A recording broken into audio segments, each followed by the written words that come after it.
I'm going to show you how to do the knit two together through the back loop with a twist bind off.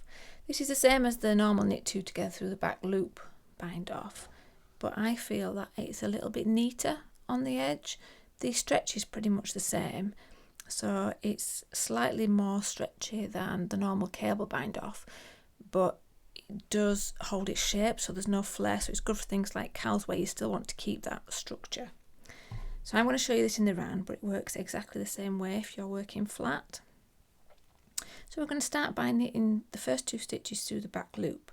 So take your right hand needle, pop it through the first 2 stitches and out the back, then we're wrapping the yarn round and pulling a loop through.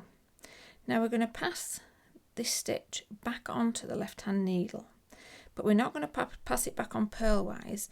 What we're going to do is take the left hand needle past the stitch and then loop it back onto it that way, and then knit again 2 stitches through the back loop and pass the stitch back.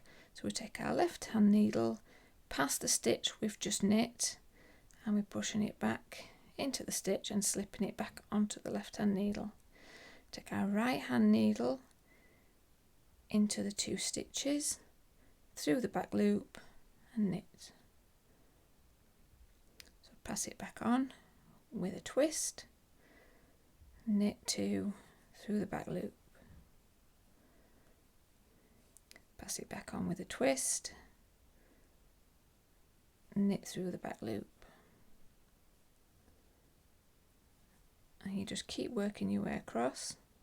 So if we have a look, I'll just pull this off. If we have a look at the bind off, it's got a little bit of stretch, not too much, a little bit of stretch, so it'll still hold its shape, but it's not as restrictive as a normal cable bind off.